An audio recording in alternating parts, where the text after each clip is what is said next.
Para quem não está inteirado, eu acho que só o pastor Luiz Roberto agora, é formatado por mim e pelo pastor Hudson, e a gente tem aqui desfilado preletores do mais alto nível e capacidade para nos ensinar e nos abençoar. Hoje é a presença do pastor Luiz Roberto.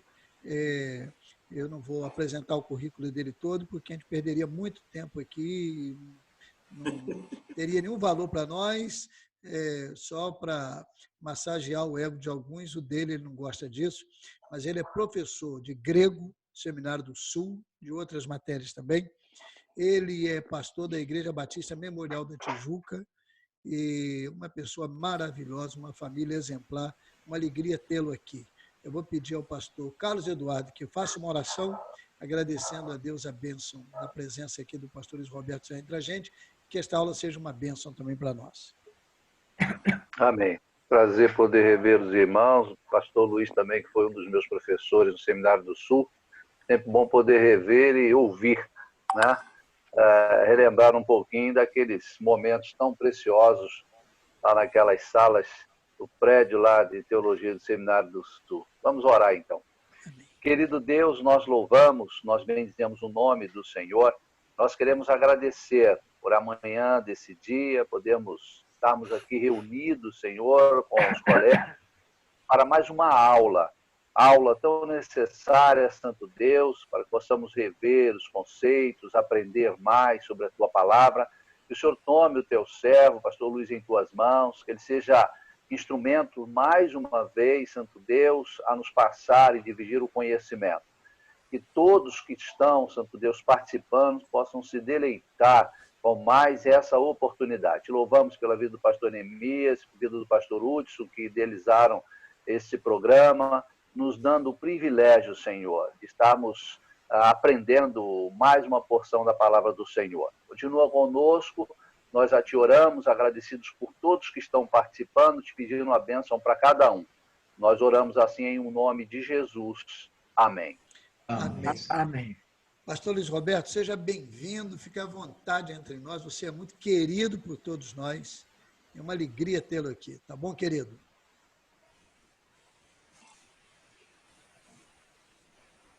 Amém. Obrigado por esse convite tão carinhoso, pastor Neemias, pastor Hudson, colegas que têm me enchido de carinho mesmo com os convites e com a presença.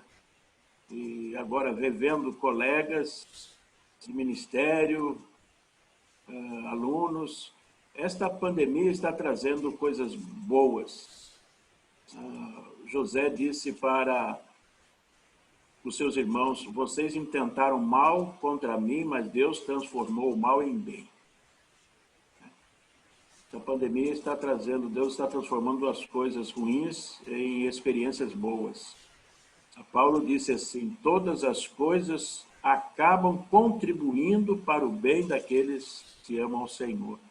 Então, nós temos transformado essas experiências de distanciamento, de aproximação, não é? Então, aprendendo agora a mexer com plataformas, com essa tecnologia que veio para ficar mesmo. Ontem eu falei com um grupo de Dourados, essa semana, de Dourados, em Mato Grosso do Sul, num encontro de casais, não é? Uma oportunidade assim, online. Depois, alguns alunos, ex-alunos lá do seminário Ana Ollermann se reuniram, aqueles que se formaram na década de 80, e aí revendo pessoas que há 35 anos atrás não nos víamos. Agora aqui, isolados, eu estou em Cabo Frio, eu estou no Canadá, tem mais, tá? Fora do Rio de Janeiro aqui conosco, né? Colegas que estamos vendo assim, sendo transformados na pandemia. Eu olho o Hudson aqui, pela imagem, a transformação foi muito grande. Esta barba branca, já nem precisa usar máscara. Ih, agora melhorou ainda. Põe o boné, Hudson. Legal, o tempo vai passando na outra. Naquele tempo de seminário, pastor Sarmento não, Sarmento está no formal. É aquela pessoa que há 30 anos atrás... Está com quantos anos, pastor Sarmento? Desculpe perguntar. Ele está com fechado, né? 7:13. Oh, que bênção, que bênção, que bênção. Se cuide. Então vamos, pastor Neemias. Se eu fugir um pouquinho da situação, você vai me orientando, tá bom? Fica tranquilo, fica tranquilo. Eu vou expor um texto de Hebreus que foi dado para esta manhã. E é claro, eu vou ter que fazer uma revisão aí acadêmica do texto, para chegar ao texto. Eu sou um professor aposentado. Agora eu estou sendo um professor convidado do seminário. Mas eu já me aposentei, já há mais de 35 anos na docência teológica. Comecei em 1980, antes mesmo de terminar o Seminário do Sul, já lecionava no Seminário Unido, na área de línguas, e aí então não parei mais. Agradeço a Deus essa oportunidade de lecionar. Então eu vou usar o PPT, como se estivéssemos numa sala de aula online, como eu utilizo para os alunos. Então vamos misturar aí algumas questões acadêmicas, outras devocionais para a nossa análise do texto, e depois conversarmos sobre ele, ok? Eu vou expor então, vocês só me ajudem, se eu estou mesmo online com o texto.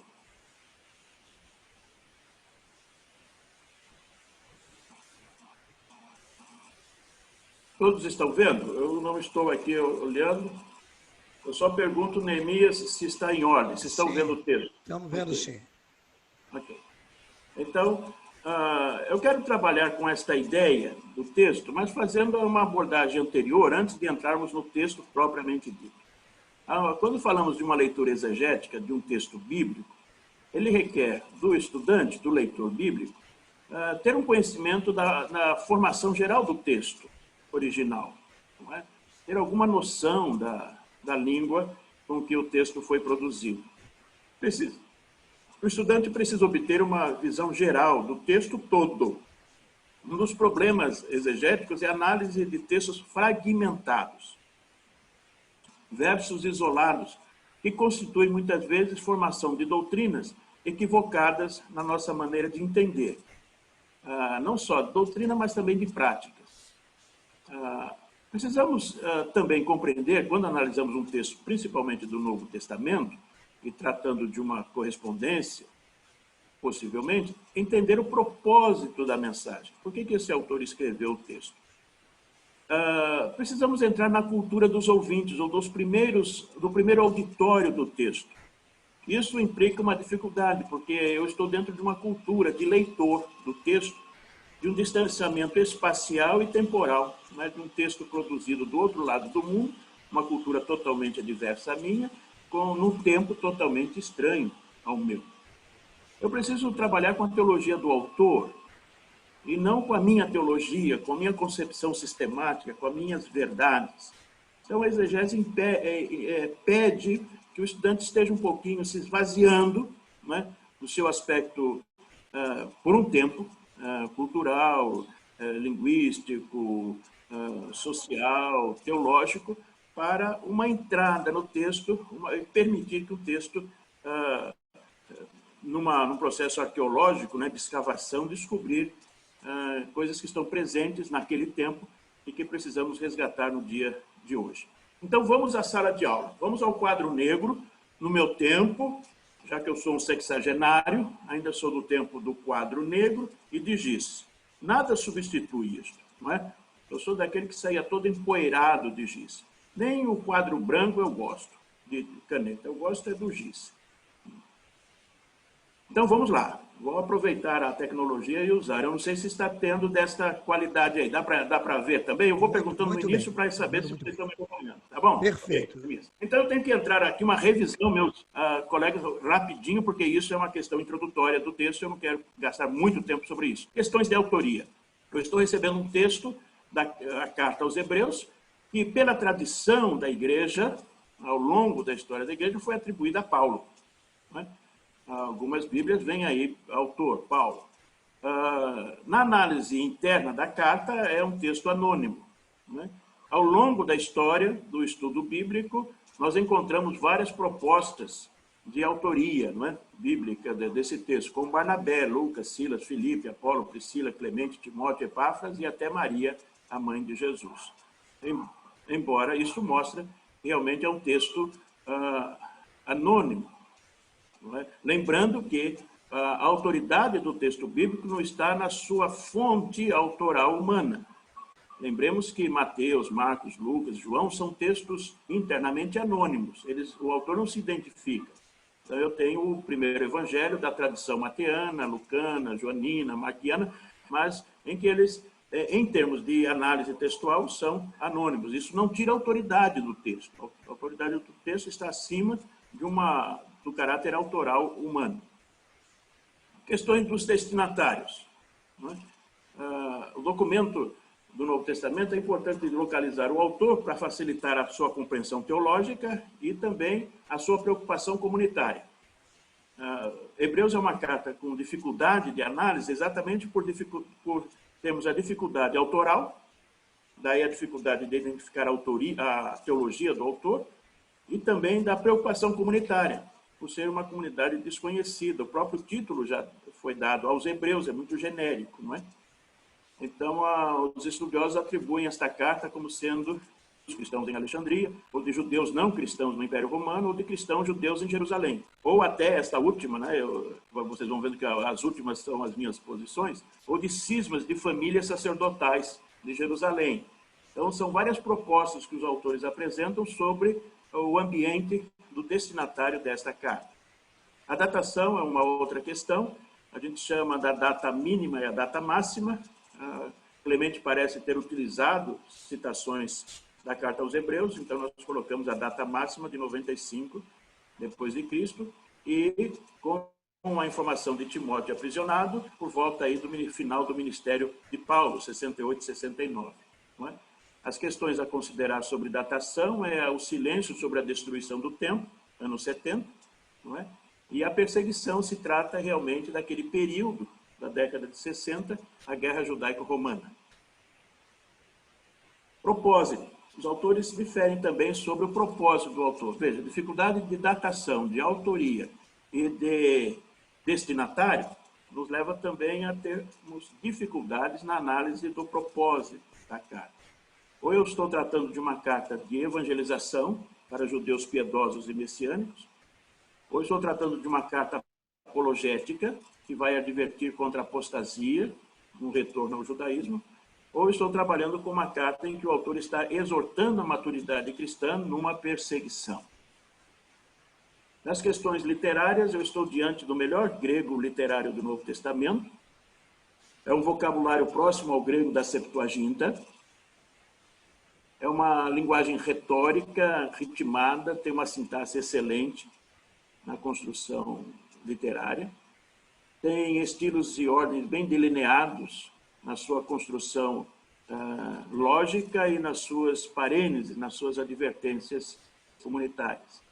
Há uma relação muito grande entre Hebreus com o Antigo Testamento, principalmente com Levíticos.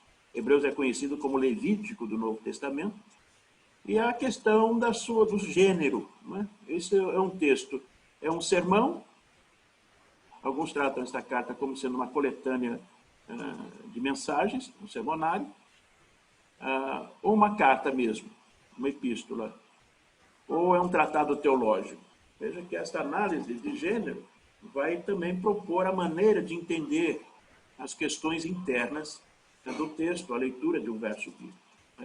Eu estou diante de um documento altamente teológico, ou apenas um sermão para novos, ou de pastoral, ou estou diante de uma carta que foi escrita exatamente para tratar de questões circunstanciais da comunidade. É uma carta rica, teologicamente falando. O conceito de fé é singular no Novo Testamento. A questão da salvação também. Não é? É o texto que mais trabalha com a humanidade de Jesus e a sua deidade. Essa cristologia é muito boa em Hebreus. É um texto que nós usamos logo para mostrar ao novo convertido as duas identidades, né? Tendo ele sendo como nós sofrido todas as coisas, não pecou, não é? Então essa diferença da sua deidade e humanidade é muito forte em Hebreus. Conceito de igreja também é um conceito primitivo ainda, não de uma igreja institucionalizada, embora no final apareçam algumas ideias de organização eclesiástica, mas a palavra eclesia ainda está muito vazia quanto à visão que temos de igreja local, mas de uma comunidade ainda emergente. A escatologia é interessante nesse texto, e a relação entre cristianismo e judaísmo, que se torna relevante para a análise do texto. As questões históricas. Para ler o texto de Hebreus, eu preciso conhecer um pouquinho a guerra judaico-romana, década de 60, conhecer bem o modelo do sacrifício na época de Moisés, isto é, os ouvintes, os leitores, os primeiros leitores estavam conscientes disso, porque o autor está tratando disso.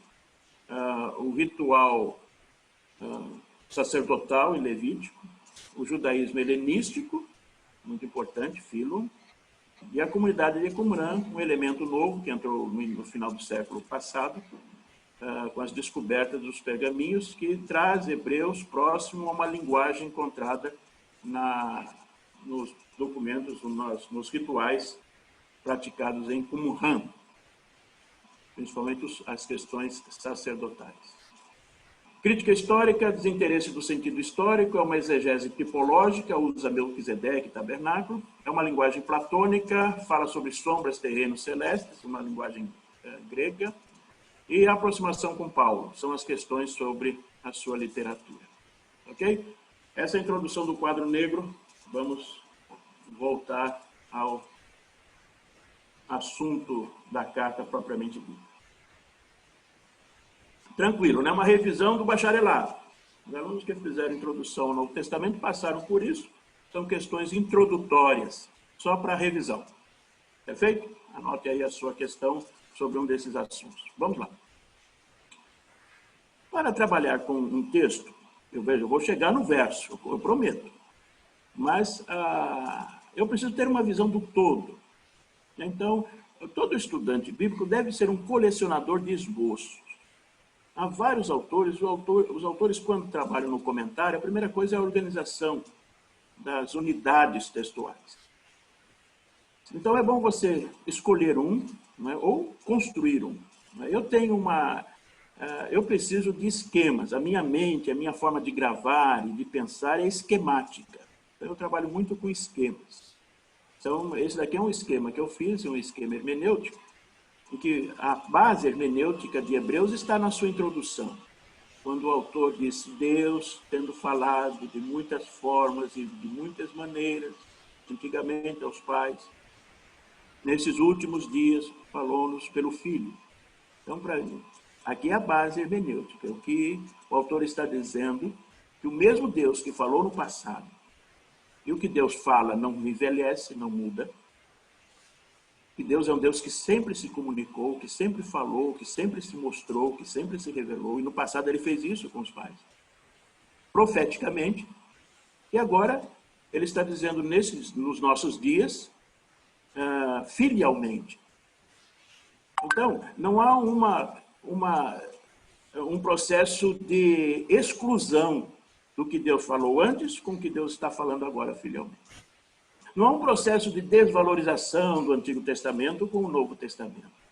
Não há um processo excludente de que aquilo que Deus falou no passado acabou, não vale mais, e agora Deus está falando totalmente diferente. Não, ele está dizendo que o Evangelho, ele está presente desde o processo da criação. Eu gosto em Gálatas quando Paulo diz assim, e Deus pré-evangelizou Abraão, é uma palavra única no Novo Testamento. Isto é, o Evangelho sempre esteve presente, o caráter revelatório de Deus, a sua palavra. E ele está dizendo que Deus falou no passado, continua falando agora, filialmente. Isto é, a palavra e fato de Cristo, né? A palavra profética com o fato, o evento de Cristo, eles se casam e não se separam. Não existe essa diferença entre lei e graça. Não é? O Velho Testamento fala constantemente sobre a graça de Deus, e o Novo Testamento fala sobre a lei de Deus. Então, isso o autor está querendo mostrar essa unidade de um Deus que não muda, e que sempre falou e continua falando. Baseado nisso, eu construí isso, se é um Deus que fala outroramente, e aí ele cita que pela criação, Abel, Enoque, Noé, Abraão e Sara, Abraão, Isaac, Jacó, Moisés, Israel, Raabe, profetas, ele cita tudo isso como Deus falou. Não é? De uma forma assim, agora, filialmente, ele mostra toda a questão da sua glória, da sua função. Ele cita os anjos, Moisés, Josué, Arão, mostrando que Cristo está numa esfera superior, né, mas revelando tudo isso no Antigo Testamento.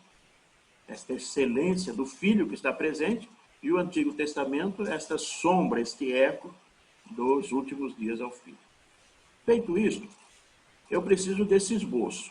Então, mais uma vez, colegas, nós precisamos, os esboços, eu crio geralmente um esboço que cabe numa página para eu ver o todo, porque eu preciso dele. Eu gostei dessa divisão, eu reorganizei depois subtítulos e subtítulos de Hebreus, e eu gostei dessa divisão de Hebreus que mostra, essa divisão mostra a primeira parte, a pessoa de Cristo, que fala da sua majestade, que é uma cristologia, que fala sobre a natureza superior do Filho, a glória superior do Filho, o descanso superior do Filho, o sumo sacerdote superior do Filho. Depois ele passa sobre a obra de Cristo como sacerdote, aí ele vai falar sobre as promessas da salvação, as obras a obra profética de Jesus como sumo sacerdote, a questão dele ministrar o tabernáculo perfeito, que é o ministério de Cristo. A primeira parte é a majestade de Cristo, a segunda a obra de Cristo, fala sobre o ministério de Cristo, soterologia. Ele termina com a prática eclesiástica, os ministros de Cristo, quando ele fala sobre a fé em Cristo, a igreja. São práticas muito bonitas sobre a questão da fé em Cristo, e ele termina com exortações bem comunitárias, né, falando sobre hospitalidade, falando sobre os líderes. É um final muito bonito, as exortações fraternais. E o prólogo, que para mim é a chave hermenêutica da carta, que trabalha com a revelação de Deus e a confissão cristológica, a linda confissão que aparece no prólogo. E as exortações práticas no final e as divisões. Eu gosto disso, eu sofro com isso, eu busco essas informações e eu tenho esboço de todos os Novos Testamentos, assim, vários, porque é uma forma que eu tenho de gravar o todo.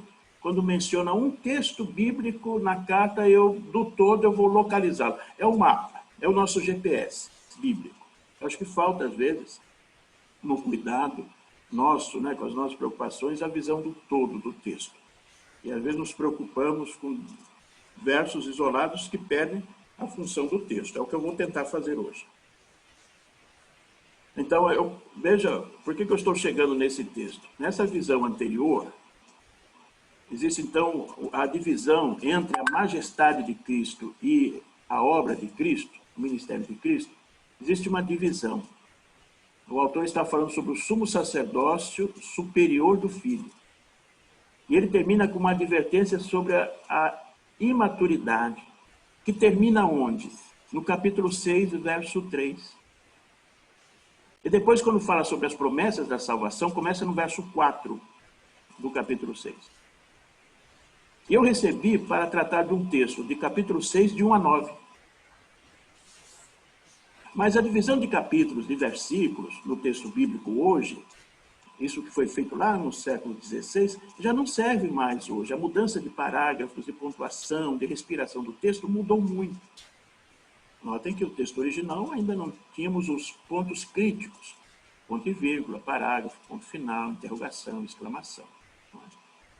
Nós temos problemas até hoje sobre essas pontuações. Né? O salmista, como é que você lê? Né? Elevo os meus olhos para os montes, de onde me virá o socorro? Interrogação. Algumas Bíblias colocam. Outras colocam assim: eu elevo os meus olhos para os montes, de onde me vem, não é, o socorro. Então, é uma afirmação. Então, como é que eu leio? De uma forma interrogativa ou declarativa, não é? É uma briga, as pontuações. Então, eu estou num texto em que eu vou ler desta forma com que está a divisão que eu fiz. Isto é, até o verso 3 é uma frase conclusiva de uma unidade anterior. E a partir do verso 4 é um assunto novo, que na divisão do capítulo perde-se. Tá bom? Essa é a minha proposta na análise do texto que vamos ler. Outro verso que me traz força para ler Hebreus é Atos 6:7, que para mim é fundamental. Diz assim: crescia a palavra de Deus, e em Jerusalém se multiplicava muito o número dos discípulos. E aqui diz, grande parte dos sacerdotes obedecia à fé. Você está com a sua Bíblia? Tenta ver a tradução que está aí no seu verso de Atos 6:7. Grande parte dos sacerdotes obedecia à fé. Depois do exílio, Jerusalém foi povoada pelas famílias sacerdotais. As famílias comerciais, os comerciantes, foram para a diáspora, foram para a Europa. Né? Os cientistas, aqueles que tinham parte na Palaciana, ficaram no Oriente. Mas as famílias sacerdotais não, voltaram para Jerusalém e foram responsáveis na reconstrução do templo e do judaísmo sacerdotal. Então, Jerusalém, só morava em Jerusalém famílias sacerdotais. Só você estudar lá Esdras e verá. E os sacerdotes, eles tinham, como se diz, bolsa sacerdotal, a bolsa sacerdotal vitalícia, né? Nasceu dentro da família sacerdotal, já tinha dinheiro, não é, dentro da construção do templo a vida toda. Recebia o seu salário. Sustentavam pelos impostos do templo as famílias sacerdotais. Agora, note esse detalhe. Grande parte dos sacerdotes obedecia à fé. Depois a gente pode abrir espaço aí para você, eu quero ouvir a sua tradução. Outro texto acho que diz uma multidão. Imagina, sacerdotes obedecendo à fé. Já havia aquele cisma sacerdotal dos essênios, que muitos saíram para o deserto, onde a comunidade Qumran, alguns até atribuem como sendo esse cisma sacerdotal. Pessoas que não se adaptaram à corrupção de Jerusalém, do templo, e movido por uma experiência apocalíptica, foram para o deserto aguardar a chegada do Messias. Mas sacerdotes, isso foi uma revolução em Jerusalém. Sacerdotes obedecendo à fé. Em Hebreus, todo o texto está trabalhando dentro da linha sacerdotal.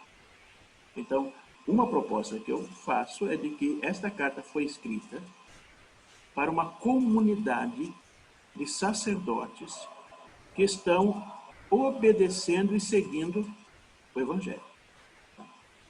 Feito isto, vamos ao texto. Neemias vai vendo aqui o meu horário, são 10h29. Ok, vamos ao texto. Podemos ir, Neemias? Podemos continuar? Ou está cansado? Continuamos? Vamos ao texto.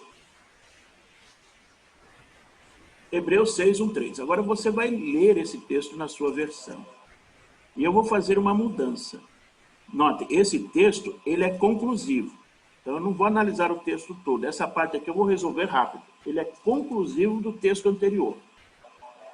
Na minha visão do texto, ele não faz parte da sequência argumentativa do que ele vai tratar seguidamente. Ele vai encerrar o assunto aqui. E aqui é um probleminha de leitura. Quando ele diz assim, portanto deixemos, veja na sua versão, e veja a leitura que eu estarei fazendo.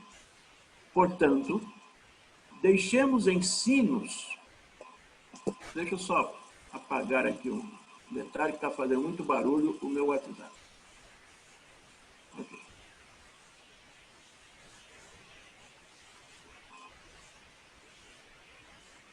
Sumiu? Sumiu o texto? Não. Eu apertei aqui e já saí.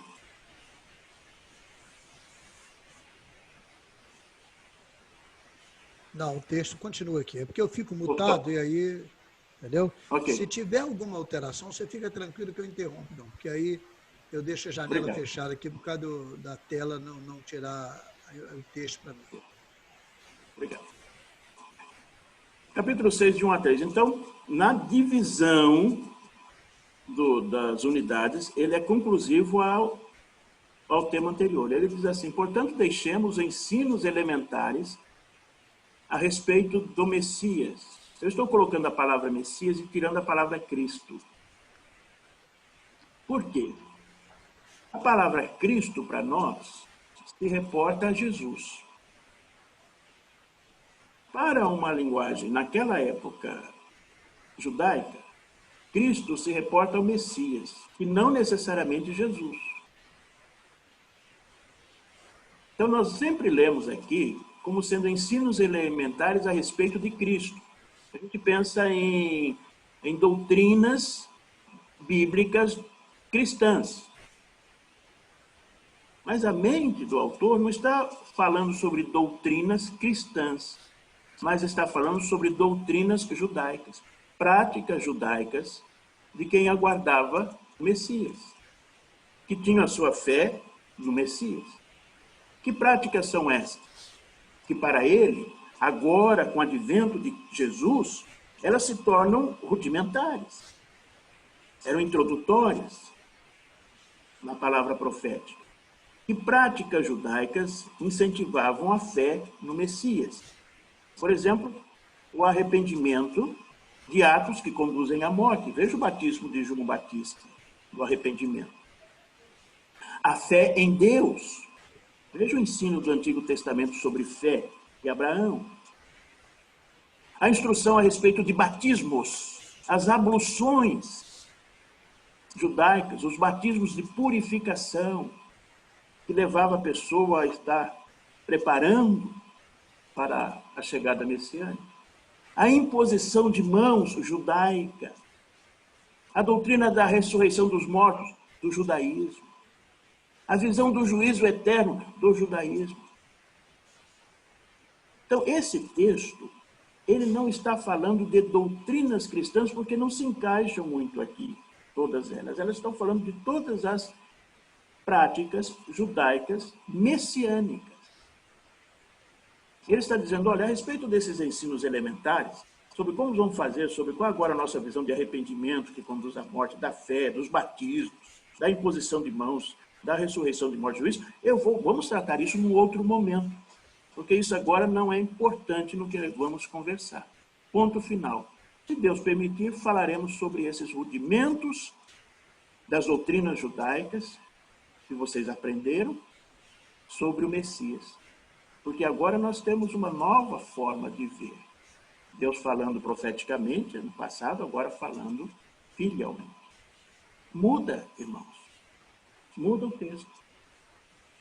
Então, tem vários comentários que trabalham sobre os ensinos elementares da fé cristã, como catecúmenos. Mas aqui ele está falando dos textos a respeito do Messias. Cristo aqui é mais abrangente e ele vai levar aos seus ouvintes de que o Messias é o Cristo ainda. Pensem nisso, reflitam sobre isso. Portanto, deixemos esses ensinos elementares do judaísmo messiânico e avancemos para a maturidade. Pronto, avancemos para que é maduro, sem lançar novamente fundamento de arrependimento. O que eu estou buscando a vocês é maturidade. Agora, Deus falando filialmente, nos dá as condições de chegarmos ao estágio de aperfeiçoamento.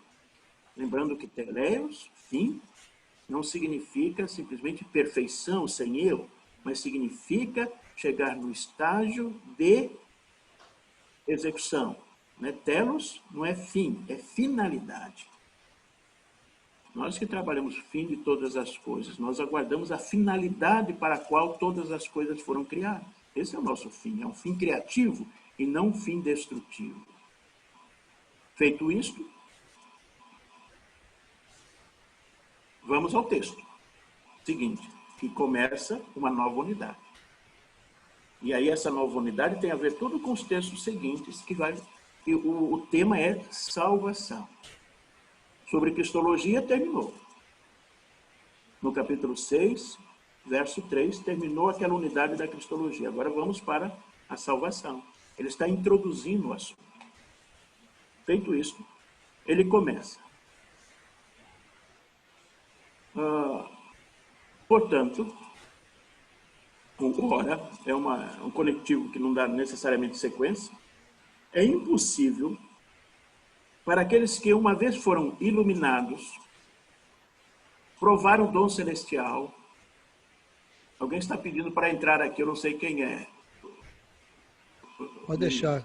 Você cuida. Desculpa. Sem problema. Não, sem problema.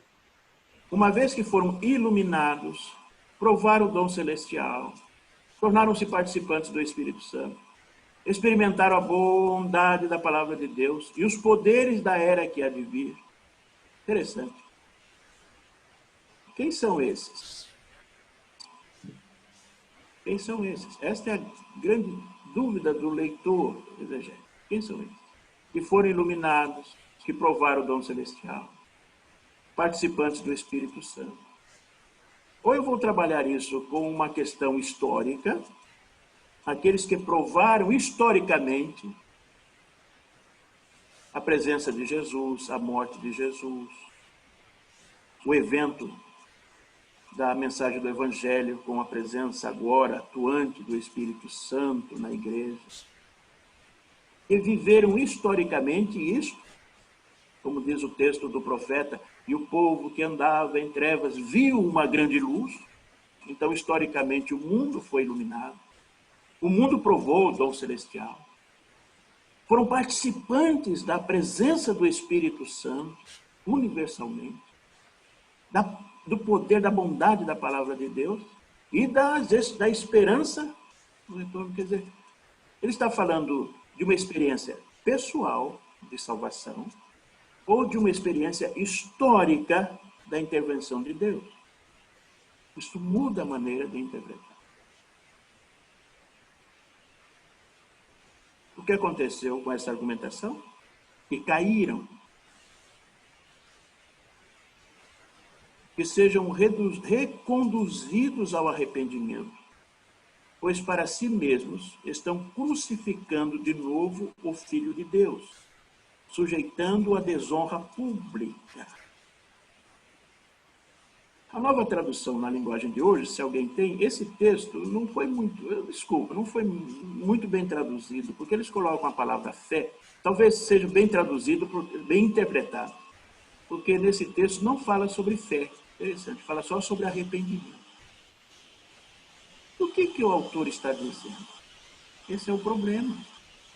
Essa é a polêmica do texto. Vamos ao quadro negro. Ora, é impossível para aqueles que, e agora? Aceitaram o Evangelho, mas não foram salvos? Ou aqueles que foram salvos e abandonaram a fé cristã? O autor está falando sobre os israelitas do passado. Ou sobre cristãos apóstatas que retornam ao judaísmo. Ou os incrédulos que rejeitaram o Evangelho. Ou aqueles que, conhecendo as Escrituras, não aceitam a messianidade de Jesus. Cria-se esta situação pela dificuldade do texto na leitura e também pelas perguntas que nós fazemos hoje. Eu vou ao texto mais preocupado com uma pergunta que o Evangelho ou a Bíblia nunca respondeu. O crente perde ou não perde a salvação? É uma pergunta, os filósofos chamam de, esqueci agora a expressão, essa linguagem ganhar e perder não entra no Evangelho. É um sofisma, né? Não dá para você... Eu vou perder a salvação, mas esse verbo perder ou ganhar não entra no processo da doutrina da salvação. Quando eu penso dessa forma, a resposta será sempre uma heresia, tá bom? Porque heresia não é algo que propositadamente eu quero perverter. Heresia é uma tentativa de explicar a verdade. Porque a verdade não pode ser colocada num axioma, numa frase, numa linguagem humana. Toda vez que eu faço isso, eu vou limitar a verdade. Ora, se eu tenho um texto que não diz a verdade toda, eu tenho uma meia-verdade, ou 90% da verdade. Então, dizia meu professor de teologia sistemática, ainda peguei o finalzinho do professor João Filson Soren, acho que o Denê também. Ele dizia assim, teologia tem que ser escrita. Você precisa definir, denunciar, descrever a sua fé. Mas escreva a lápis. Porque a teologia humana é algo que precisa ser a cada dia ser modificado, alterado. Porque nós mudamos as nossas formas. Porque a verdade não pode ser aprisionada a um axioma, a um dogma que se torna absoluto, porque ele é limitado. Não se pode aprisionar os conceitos de Deus e as nossas doutrinas numa frase. Se você faz isso, você se torna dogmático. E a verdade não está mais na busca do encontro com Deus, mas numa busca de expressões verdadeiras. Pronto. Você gera uma série de dificuldades de relacionamento com você, com a comunidade e com as pessoas que têm os seus próprios axiomas. Então, nós precisamos ter essa humildade em trabalhar com as limitações do texto. Então, a polêmica que podemos trabalhar é nesse sentido. Possibilidade de um salvo reverter a perdição. Essa é uma preocupação minha. Estava no texto? Eu acho que não. Não era essa a preocupação do texto.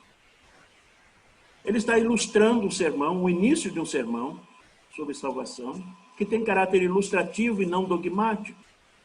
Tem um caráter argumentativo e não doutrinal. E nós transformamos, às vezes, textos argumentativos em doutrinas.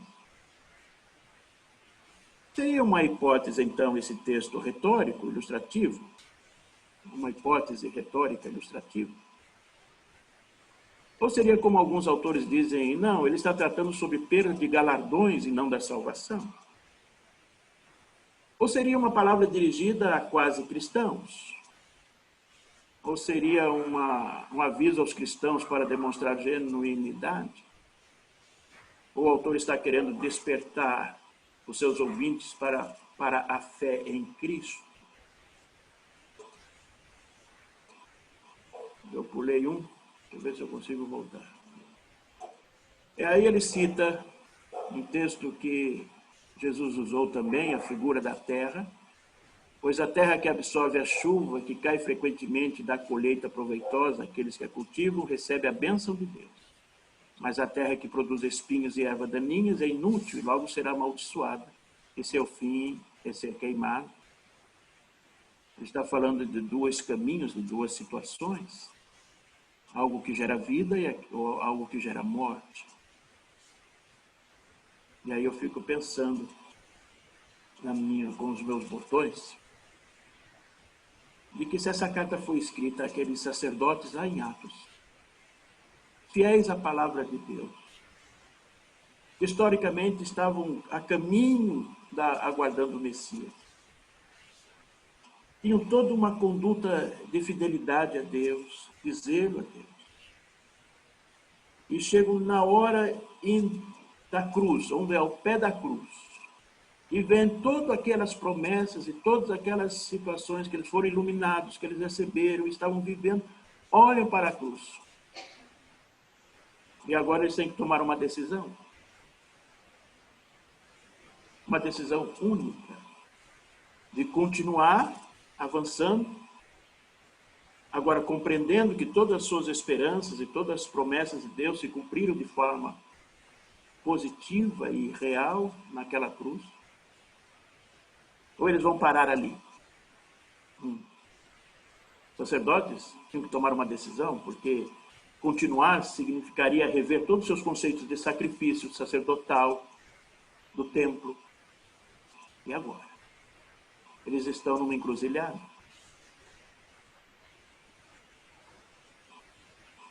E então chega ao texto principal, daquilo que às vezes nós negligenciamos.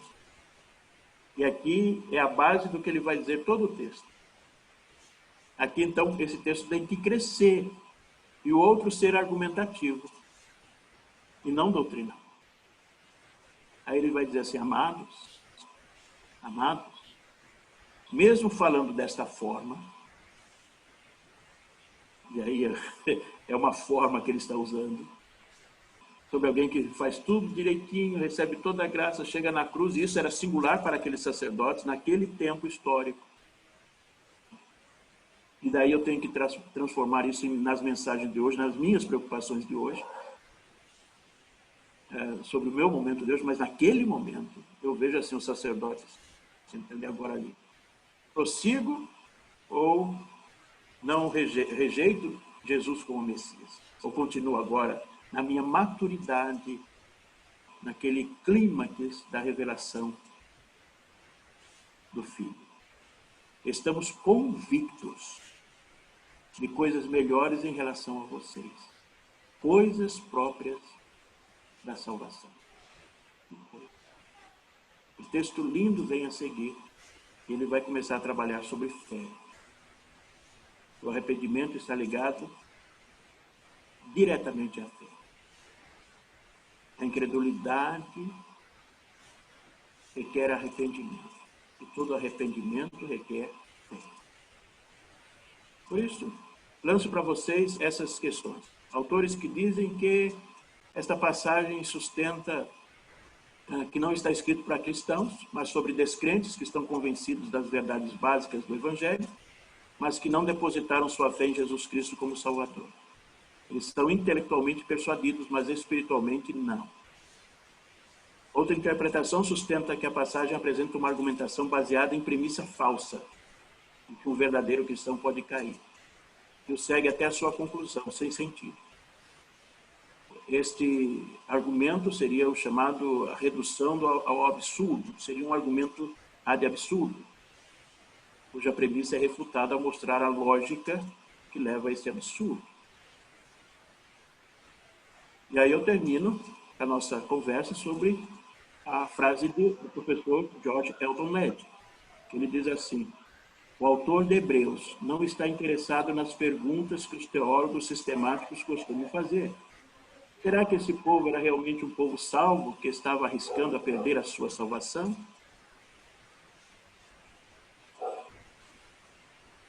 Neemias. O que faremos com isso? Passo a palavra. Muito bem, vamos abrir então um leque de perguntas aí sobre esta parte.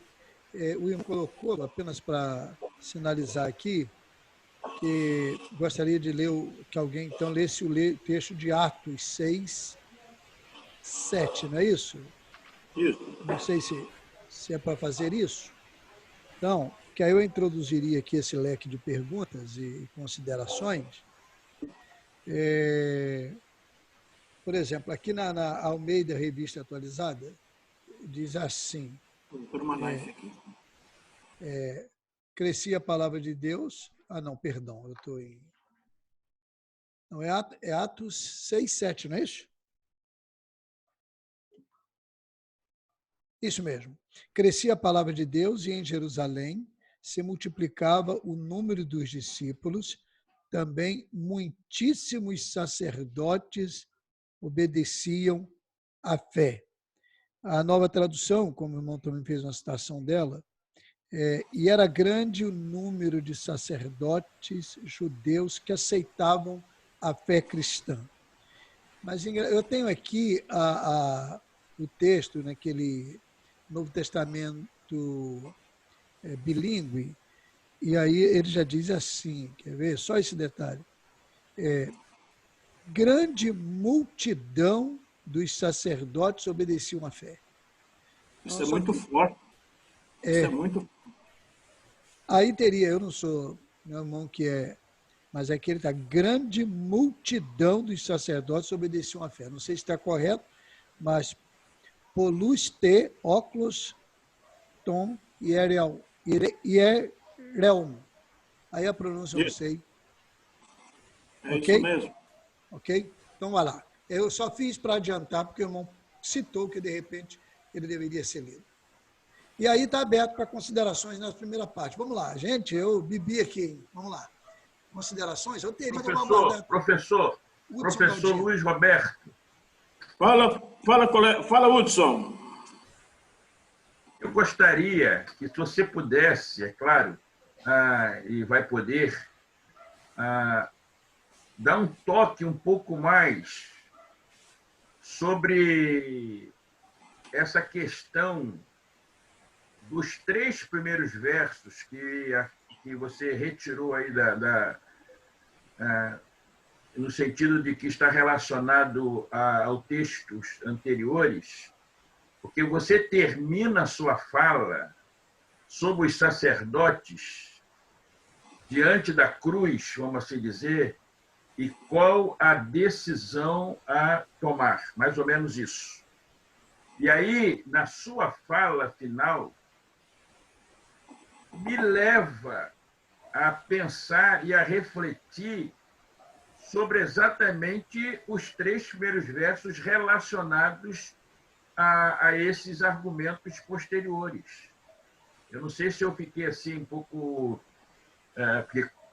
acompanhando e tudo mais, mas eu entendi que os sacerdotes em si aí estariam relacionados exatamente àquilo que eles deveriam deixar, que são os rudimentos que você muito bem frisou, que não são doutrinas cristãs, e sim as doutrinas judaicas.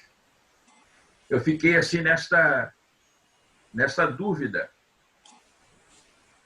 Muito bem. Entendeu bem, Luiz? Entendeu, Luiz? Entendi. Veja, a questão também pessoal. A questão do esboço, da construção dos parágrafos, não há unanimidade. Não é? Então, o desafio do exegeta, a brincadeira do exegeta, é tentar dividir essas unidades. Não é? Então, o texto 6 começa com um conectivo de conclusão. Não é? Não sei como é que está aí na sua Bíblia. Portanto, não é? Assim, é um conectivo de conclusão. Então, ele está colocando um assunto sobre a questão dessa maturidade para que o processo de frase transicional, eu coloquei como final de um texto para ser mais coerente com a minha divisão do texto, mas ele é uma frase transicional, que vai passar da majestade de Cristo para agora a obra de Cristo, a salvação. Então, talvez, Hudson, essa ideia, ela não é... Eu coloquei como ruptura para a gente... Eu coloco, do verso 3, eu coloco uma linha, assim, como divisória, do 3 para o 4. Mas ela é uma frase transitória, que vai passar de um assunto para o outro. Então, tem relevância, sim, eu preciso desta frase para introduzir esse texto. Mas ele está mais focado em dizer isto, porque a maioria dos comentários falam sobre os rudimentos do ensino de Cristo, do Evangelho. Não é? E aí já introduz o assunto anterior, o seguinte, como sendo de um cristão que recebe a salvação e vai abandoná-la. Então, por isso que é importante para mim é fazer essa cisão, fazer essa separação. Porque a maneira de interpretar o capítulo 6, iniciando com esses textos, pressupõe uma leitura, para mim, tendenciosa do texto seguinte. Por isso que eu tento romper esse texto, para que ele não seja influenciador da minha leitura exegética. Quer dizer, primeiro, não está falando sobre os princípios da vida cristã. É a questão do judaísmo. E é conclusivo buscando a maturidade. E aí, então, ele introduz esse texto seguinte. Esse foi o meu raciocínio. Mas por questão de indução, esse texto, ele, pela maneira com que foi traduzida, ele gera o elemento, para mim, polêmico para o texto seguinte. Hudson. Mais alguma observação, por favor? Hudson, pode. Pastor. Não tem você. Mestre Luiz Roberto.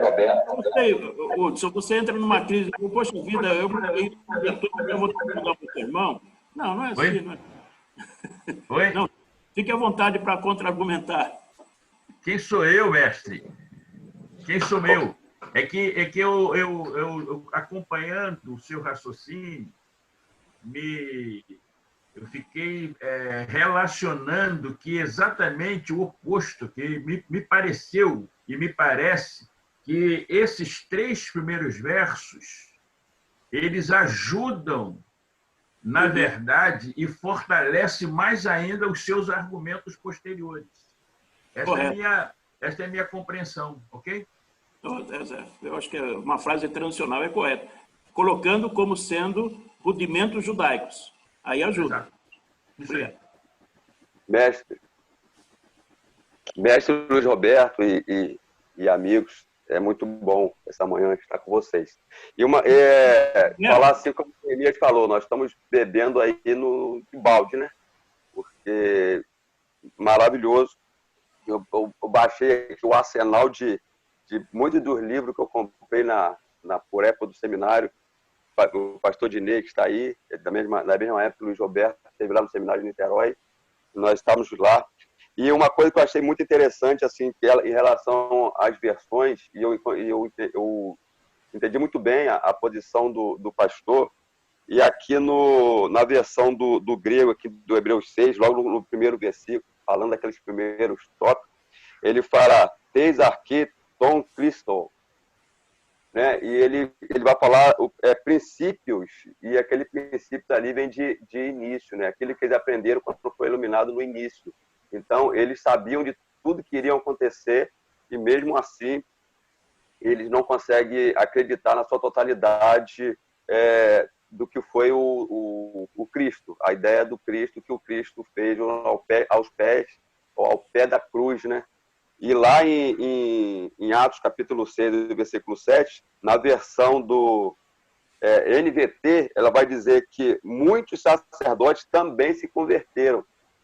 E eu achei muito interessante quando você faz o paralelo aí com o grego, a forma que as pessoas, que os exegetas têm traduzido. Eu achei interessante e estamos bebendo aí a balde. Se eu puder falar também a esse respeito. E essa segunda parte, de 4 a 5, é realmente uma caixa de banana para ser resolvida e não tem uma resposta assim tão adequada. E eu creio que essa foi a mais próxima daquilo que a gente consiga acreditar, falar sem um julgamento assim que prejudique as nossas ovelhas ou o nosso ouvinte. Muito bem. Na verdade, não há uma pergunta para uma resposta dele. É isso. Eu vou encaixar, então, junto para o pastor Luiz Roberto, se quiser comentar isso. Bom, se ele entende, pastor Luiz Roberto, nas suas leituras, a possibilidade dos versos 4 e 5, que eu acho que é o engasgo aqui para todo mundo, ali a partir do 4, é aquela questão do tendo caído, tem versão que fala decaído, que é a mesma coisa praticamente apenas. Se há uma possibilidade de se pensar na apostatação da fé. Há uma possibilidade, não há? Como é que o irmão, nas suas leituras, tem percebido isso aqui? Ok.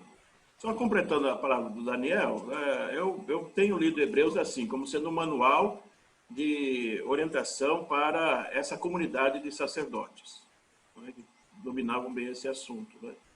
E isso leva ao trabalho do leitor, dessa leitura exegética, trabalhar com o texto para, então, começar a trabalhar com questões contemporâneas. Então, quando você trabalha sobre a apostasia da fé, esse texto pode me ajudar a argumentar. Uma coisa é você dizer que o texto vai afirmar, mas esse texto pode me ajudar na composição de como fazer com a apostasia da fé. Então, aí eu preciso de outros argumentos. Eu não posso firmar as minhas convicções num texto isolado do texto. Né? Sabemos disso. Então, eu tenho que analisar a forma corpórea da mensagem bíblica. Então, a resposta que eu tenho procurado dar a essas questões é isto. Eu estou partindo do pressuposto que a ortodoxia me leva a uma ortopraxia. Isto é, se eu penso correto, eu vou agir correto. A heterodoxia me leva a uma heteropraxia. Se eu penso errado, eu vou agir errado. Então, quando eu tenho uma questão como esta, da apostasia da fé, eu vou perguntar, essa resposta, essa conclusão, ela me leva a agir de que forma? Ela me fortalece na fé, ela me leva a que práticas? Elas são também, elas passam pelo crivo do bom senso, da segurança, né? Então, a sua pergunta diz, estão falando sobre a apostasia da fé, não é isso? A apostasia da fé significa a ideia de você abandonar. Essa palavra cair traz a ideia de abandonar, não é? Paulo comenta isso em Gálatas, no início. Quer dizer, é possível alguém apostatar-se da fé, não é? Que é uma palavra que não aparece no texto, fé, ainda. Não é? Isto é possível, alguém abandonar a fé cristã? Então, esse texto e outros textos me formam a pensar nisto, não é? De que se é impossível alguém apostatar-se da fé, que uma vez salvo, é salvo e pronto, ele não tem mais possibilidade, eu vou gerar que tipo de vida cristã? Não é? Se existe uma apostasia da fé, isto é, eu posso abandonar a fé e a salvação, eu posso fazer isso, eu tenho possibilidades para isso, isto é viável, que tipo de vida cristã eu vou gerar? Não é? Então, eu coloco assim 2 exemplos para a minha comunidade. Vamos dizer assim, você enche um copo de água e diz assim, eu vou te dar esse copo de água. Você vai andar com ele lotado, cheio. Você não pode derrubar uma gota de água, porque se você derrubar, você perde a sua salvação. Ora, a vida dessa pessoa vai se tornar um inferno. Porque vai ficar o tempo todo segurando algo, sabendo que se derrubar, vai perder tudo. A outra coisa é eu pegar um selinho, né, jogar nas costas da pessoa e dizer assim, ó, de hoje em diante, pode, você já está salvo, você não tem mais direito a fazer nada, nem existir, você já está salvo, vai para o céu, quer queira, quer não. E coloco nas costas aqui um selinho e pronto. O que vai gerar na vida dele? Uma frouxidão moral. Eu já estou com o selo. E é pronto. Esse selo me garante. Então, o apostatar da fé é possível. Aos olhos humanos, sim. E nós vamos encontrar pessoas, né, que abandonam e se afastam da fé. Então, agora, como fica a sua situação? Se isso acontece, é permanente, e aí eu começo a trabalhar com... Alguém sai da igreja, isso é apostatar da fé, né? Alguém não quer mais ter uma vida cristã devocional em casa, isso é apostatar-se da fé. Então eu começo a trabalhar... O que é apostatar da fé? Não é? É eu ter condições de escolher não mais a minha salvação, de desejar não mais crer na hipótese de eu ser salvo. Isso é possível? Ora, logicamente, humanamente falando, sim. Eu posso refletir sobre isso. Por isso que nós trabalhamos com a questão da certeza da salvação, não é? E não sobre a questão do apostatar-se da fé. Então, eu vou trabalhando nessas situações, Neemias.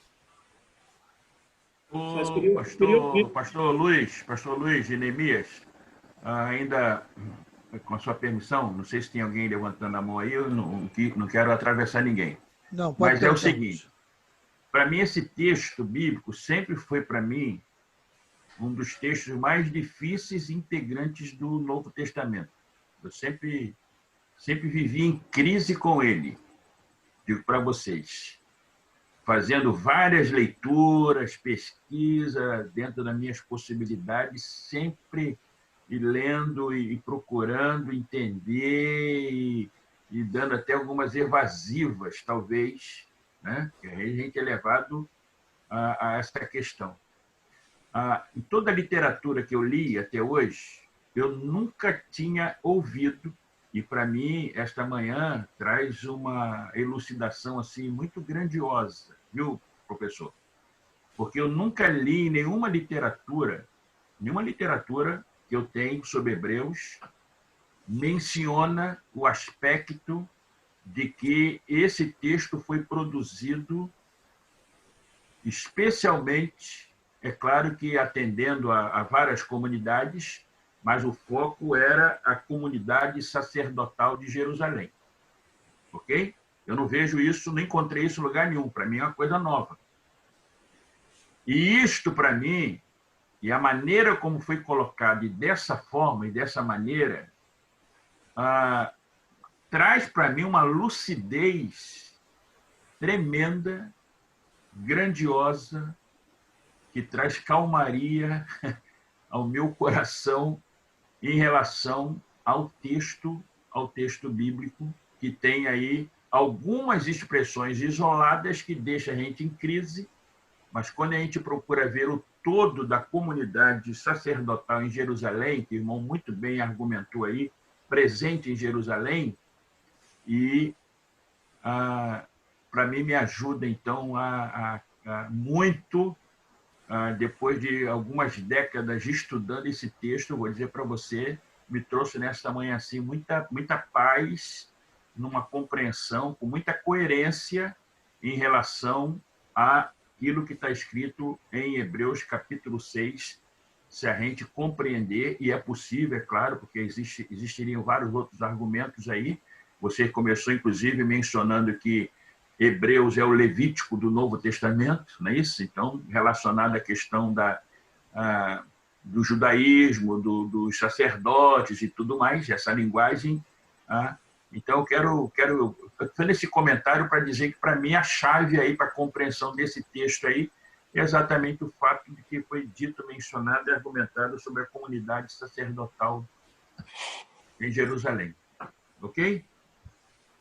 O irmão Neemias, nosso coordenador, ele começou a falar assim, eu pensei que ele estava me atacando no início, quando ele falou assim, eu já li esse texto, e eu sempre dei respostas evasivas. Eu falei assim, pronto, ele já está dizendo que eu dei uma resposta evasiva. Eu que sempre tive para esse texto, rapaz. É que eu dei também uma resposta meio evasiva. Então, Hudson, eu vou depois enviar alguns textos, né, que trabalham sobre essa questão sacerdotal, mas eu também fiquei muito tranquilo. Mudou a minha maneira de ler Hebreus sobre esta ótica, sobre essa visão. Aconteceu isso comigo também. Pois pastor Sarmiento quer fazer uma pergunta? Por favor, pastor Sarmiento. Eu agradeço por esse momento, que realmente foi muito lúcido, pastor Roberto, me ajudou. Eu não estava em crise com o pastor Hudson quanto ao texto, pelo seguinte: o texto sempre foi difícil. E difícil ler muita coerência sobre ele. E outros textos que são muito claros quanto à certeza da salvação, fez com que eu deixasse isso de lado. Se não há concordância, não entendo direito, e os outros compreendem melhor, por que esquentar a cabeça com ele?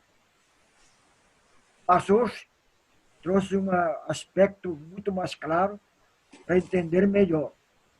Eu acompanhei, me abençoou. Mas eu me perdi no fim. Não sei por que, me perdi um pouquinho, quando o irmão colocou 3 possíveis interpretações. Eu me perdi na primeira. Poderia dar um resumo da primeira?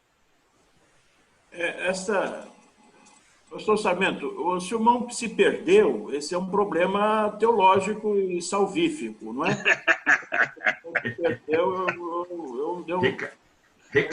Recaiu. O irmão colocou 3 interpretações, primeira, segunda e a última, que seria do irmão. A primeira, eu morri, me perdi. Aquelas interpretações são interpretações baseadas sobre o cristão. Então, são interpretações que eu encontrei de autores dizendo ele não está falando sobre salvo, está falando sobre incrédulo, que ainda não tomou uma decisão. Então, diz assim, então não tem questão de perder a salvação, não é? E na outra diz assim, não, aquilo é um argumento absurdo, né? Seriam essas duas interpretações encontradas. Quando você falou sobre eu vou deixar de lado, um professor meu dizia assim, construa a sua arquitetura teológica de tal forma que você tenha os fundamentos que não se abalam, estejam firmes. Outras questões, elas são enquadradas de forma ornamental. Então, você pode, na sua construção teológica, colocar os fundamentos, que são basilares, mas na sua casa você pode colocar a janela num lugar, a porta no outro, não é? Outros elementos são mais ornamentativos ainda, que é um quadro. Então, há elementos essenciais da nossa fé, não é? Que isso nós devemos dar de base, e a outras deixarmos mesmo em banho-maria, porque não podemos formar uma doutrina em cima desse texto. Que bom. Alguém levantou a mão aí. Eu vi. É o Dinei. Então, por favor, pode perguntar, Dinei. Então, obrigado, Luiz Roberto. Assim como o Hudson, eu também fui especialmente iluminado pela aula desta manhã. Eu dou graças a Deus por aquilo que eu ouvi também para mim, essa questão do direcionamento da carta, o objetivo específico da comunidade sacerdotal. Isso para mim foi esclarecedor. Muito obrigado, muito obrigado. Mas a minha pergunta é aquela pergunta clássica que toda gente faz. De que impossibilidade o autor está falando aqui nos versos 4 e 5?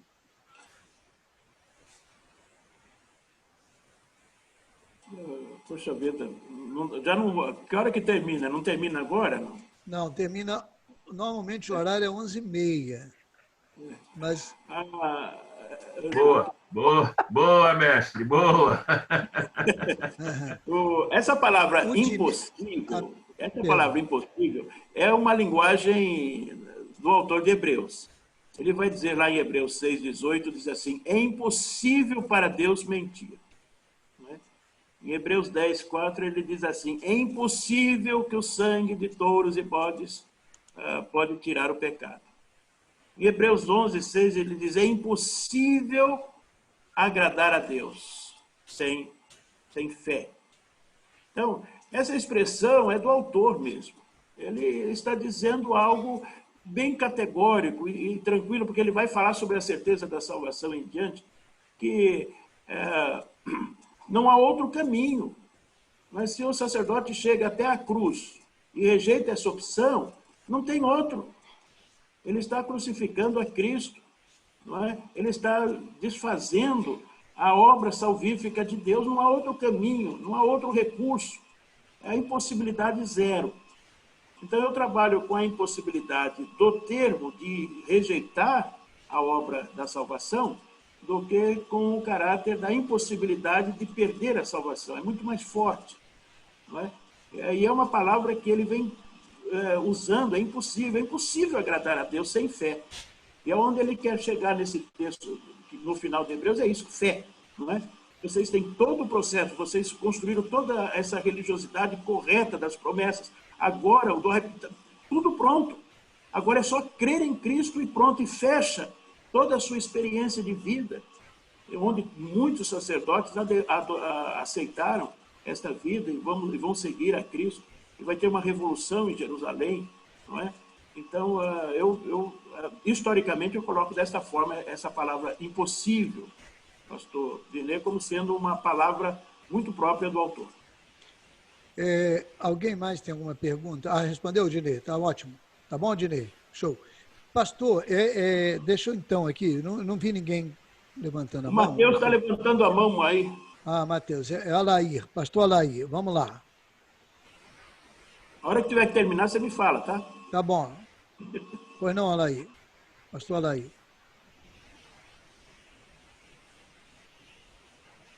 Ou é o Mateus? O Mateus está pedindo aí. Você está sem som. É porque o Alair entra com o nome do filho. É o Alair que está aí. Você está sem som, Alair. Olha, o Alair está novinho. E aí, estão me ouvindo agora? O tempo não passou para o Alair, ele está novo ainda, bonitinho, olha, sem barba. Que coisa linda. Fala, Alair. Estão me ouvindo? Sim. Eu tirei o fone para... Eu não tive o privilégio, como alguns na sala, de ter o pastor Luiz como professor, mas me alegro muito em saber que essa preciosidade um dia foi gonçalense.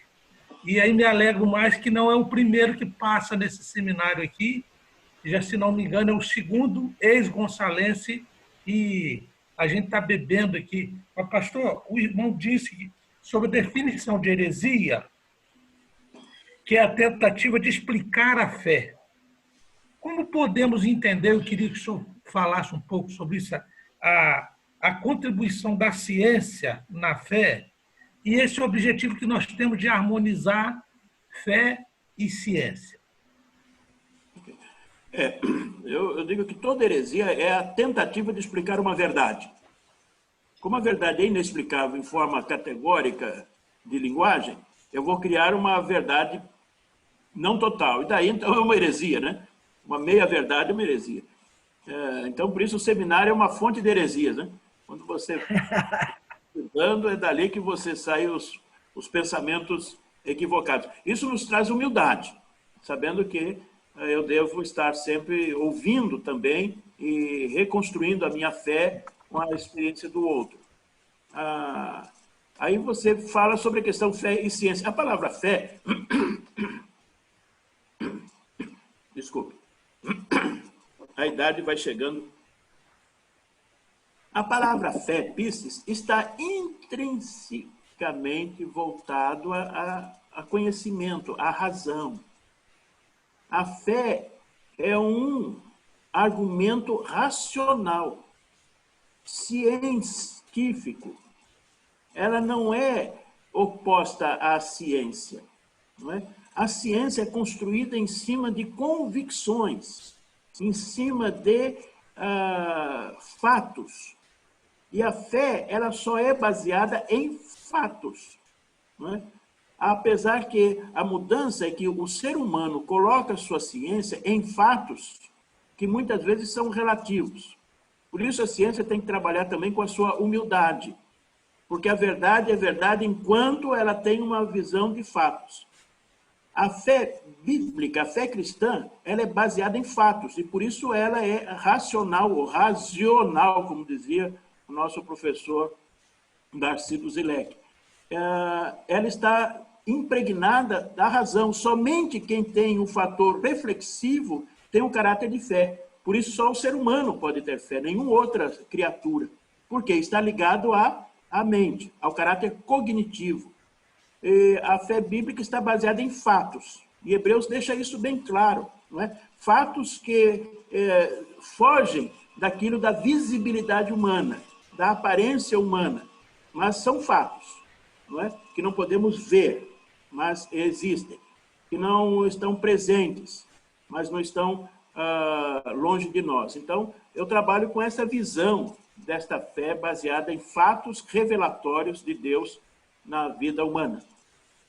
Nessa compreensão, então, pastor Luiz Roberto, a questão da fé, para nós hoje, está ligada mais ao passado do que ao futuro, sendo que o futuro seria uma espécie de esperança. Seria esse o raciocínio?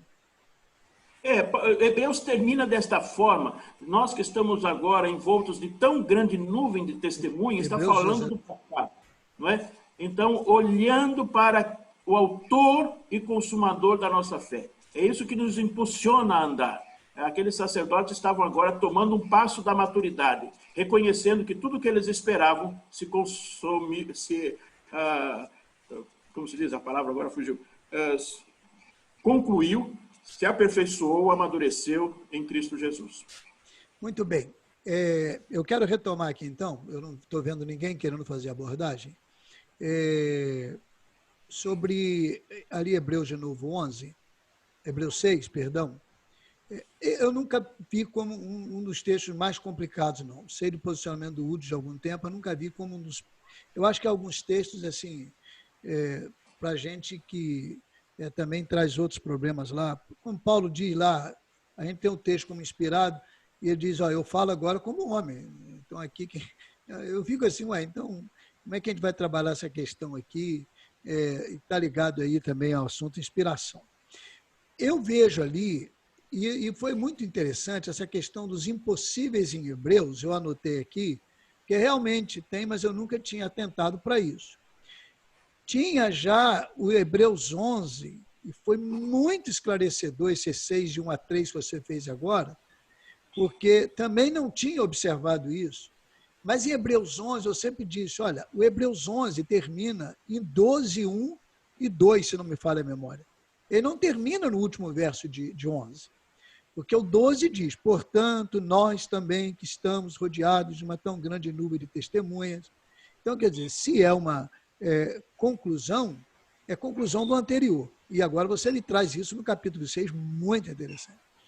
A questão ali, para mim, de Hebreus também, eu não tenho preocupação com relação à apostatação da fé. Eu teria em outro texto, que se você pudesse também dar uma pincelada, mas ali é que esse impossível é um argumento de que aquele que prova o dom espiritual é impossível que caia. É assim que eu encaro ali.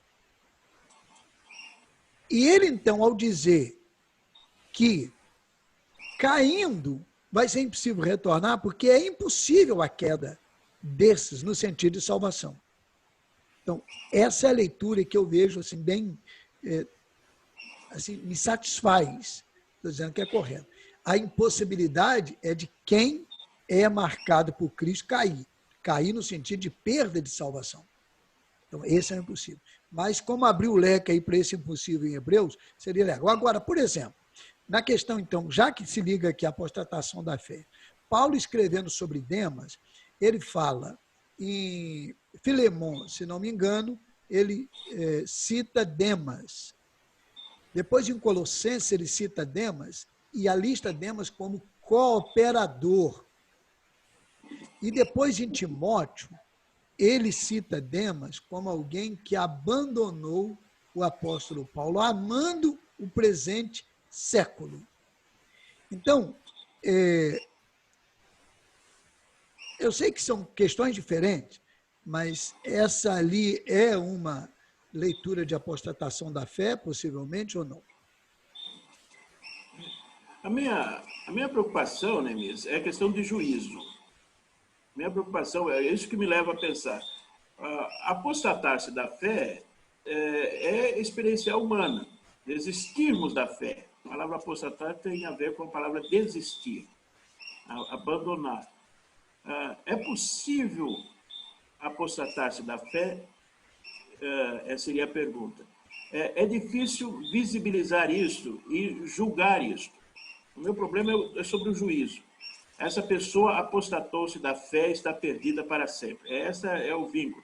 Se eu creio desta forma, eu vou fazer juízo sobre o destino da pessoa. Não é? Não tem jeito, você está perdido para sempre. Eu fico nesse termo. O apostatar-se da igreja, apostatar-se da pessoa, né? Sair disso. Agora, eu posso julgar uma pessoa uma apostasia da fé e perder a salvação, eu posso julgar isso, eu posso determinar isso, aí eu paro. Aí eu não consigo entrar nessa questão pelos juízos que se fazem. A exclusão da igreja é muito forte. O cristianismo romano judiou muito da gente, porque a exclusão da igreja era a exclusão dos céus. Não é? A exclusão hoje nossa da igreja também seria a exclusão da salvação. Então, a maneira da minha prática cristã, o que me leva para juízo. Então, eu vou reformulando essa questão Agora, é possível, né, cognitivamente falar sobre a apostasia da fé, em querer eu não ir para o céu? Eu não quero, eu quero ir para o inferno, eu não aceito isso. É possível? Ué, na minha lógica arminiana, sim, não é? Agora, eu não posso fazer juízo de outra pessoa. Pastor, deixa eu dar uma pitadazinha aí, rapidinho. Eu vejo a questão da apostasia da fé muito relacionada não à fé salvadora, que a gente vai encontrar a fé em vários sentidos, né? A fé salvadora, a fé em Cristo que salva, a fé como aquilo que é ensinado, fazendo parte do corpo de ensino, Então, para mim, a apostasia da fé não está relacionada à fé salvadora, a experiência com Cristo, mas está na questão do abandono daquilo que envolve os ensinamentos desta fé salvadora em Cristo Jesus. É o meu entendimento sobre a questão quando a Bíblia fala sobre apostasia. Muito bem. Então, mais alguma observação? O pastor Luiz Roberto quer fazer alguma observação aqui? Senão, a gente vai partir para o fechamento. O pastor Luiz Roberto faz uma conclusão, então. Após o fechamento dele, então, nessa conclusão, o Hudson faz o encerramento da aula, entendeu? Eu fiz a abertura, ele faz o encerramento, e logo depois eu dou informações objetivas. Eu espero que todos fiquem aí. Vamos lá, então, pastor. Eu posso fazer o encerramento fazendo um apelo, não posso? Pode fazer um apelo. Aliás, pastor Luiz Roberto, eu hoje vim aprender aqui, eu sempre orientei, não aos novos crentes, principalmente no início, não, mas eu gosto de ler Levítico e Hebreus ao mesmo tempo. Inclusive, sugiro 2 capítulos de Levítico e 1 de Hebreus, que dão 27 com 13, mais ou menos igual. Mas a minha perspectiva era para mostrar que Jesus era superior. O escritor de Hebreus está mostrando que Jesus era superior a tudo que estava lá. E essa divisão sua hoje me clareou, inclusive, porque reforçou a questão de Hebreus sendo escrita aos sacerdotes, né? Assim, pelo menos tinha esse objetivo. Eu não fazia com essa leitura. Isso vai me ajudar muito ainda mais nessa leitura dos dois juntos. Pastor Luiz Roberto, vamos lá então, essa conclusão sua, como você desejar, e depois o Hudson faz aí a despedida da aula. Muito bem, eu quero agradecer essa oportunidade, porque é uma maneira também de a gente refletir de uma forma instrumental. Não é? O que nós estamos colocando aqui são trabalhos de exegese que vai fornecer subsídios para nossas mensagens, para a nossa comunidade. Então, e nunca é final, não é? Por isso que é uma arte, né? Você tem elementos, métodos, e você tem as suas apreciações. Então, eu coloquei aqui elementos em que eu me convencia, através de alguns métodos, a entender o texto dessa forma. Mas a gente vai aprendendo a cada dia, e isto nos leva, como disse também, a ser o arqueólogo da palavra. O exegeta é aquele que vai escavando, para depois outras pessoas virem e reconstruir toda uma história em cima do texto, e o objetivo é a mudança nossa da vida. Eu quero agradecer a essa oportunidade pandêmica de estarmos juntos, viu? E esta nova forma de comunicação e de comunhão, de ver colegas distantes, amigos, outros que eu ainda não conheço. Eu quero essa oportunidade de estarmos juntos. Eu louvo o Senhor por isso, não é? Aquele encontro é o Hudson, né, que é responsável. Eu vou falar com ele depois, porque a conclusão será feita ali perto ali do rio, da margem, né? Aquele almoço. Picanha do Zé. Com vista para a ponte Feliciano Sodré. Isto, é ali mesmo. Primeira construção em maior vão livre do Brasil, se não me falha a memória. Pode me convidar que eu aceito. Vou esperar o Diné aparecer aqui, a gente vai lá. Diné vem ao Brasil em setembro, rapaz. E depois em janeiro. Não é isso, Diné? Se a pandemia deixar, eu e Leila passaremos 3 semanas em setembro no Brasil. E se Deus quiser, em janeiro a gente se muda para Niterói. Maravilha. Coisa boa. Nemia, posso encerrar então? A gente encerra então esse seminário, esse encontro nesta manhã, irmãos, com o nosso coração muito agradecido a Deus, muito feliz.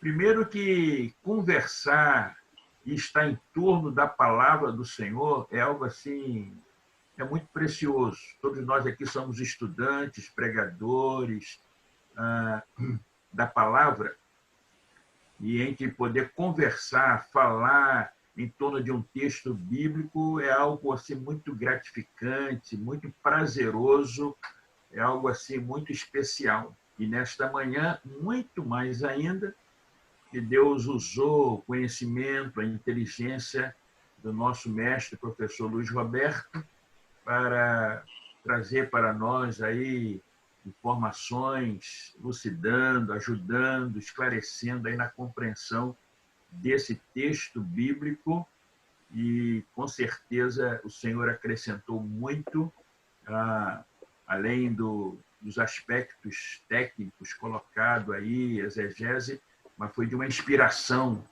também para nós, e a gente louva a Deus por isso. Se o pastor Luiz Roberto tiver algum material, mais material, além da sua fala, sobre essa questão dos destinatários, ou a comunidade sacerdotal de Jerusalém, se puder disponibilizar para a gente, pelo menos para a turma aqui que ouviu o seminário, nós vamos ficar muito agradecidos, felizes, se isso for possível, aí, alguma referência que puder nos ajudar também a acrescentar mais ainda. Então, eu quero agradecer Neemias, como sempre, aí, um anfitrião mor, aí nas providências aí da sala do Zoom e os contatos, enfim.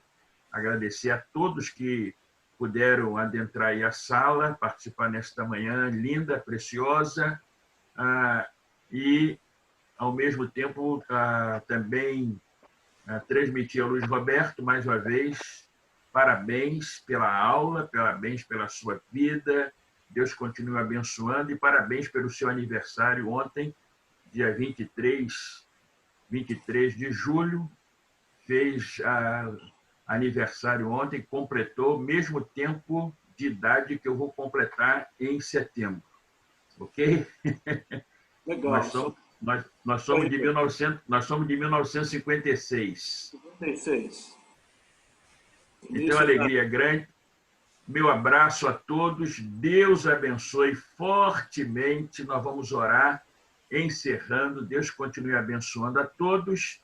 Lembrando que na próxima sexta-feira, o nosso seminário... Não é isso, Neemias?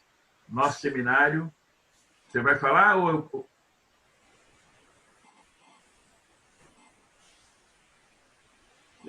Hein, Hudson? Você fecha a aula, porque aí a gente para de gravar e conversa. As informações vêm depois. Ok.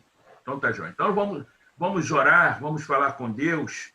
Eu vou pedir ao Dinê, lá no Canadá, mas aqui pertinho, aqui, através da sala, Dinê vai orar, agradecendo a Deus esta manhã linda, preciosa, boa, agradável, edificante, tudo aquilo que Deus acrescentou em nossas vidas, e, ao mesmo tempo, agradecer a instrumentalidade do professor, do pastor Luiz Roberto, e agradecer pela sua vida, que fez aniversário ontem. Ok?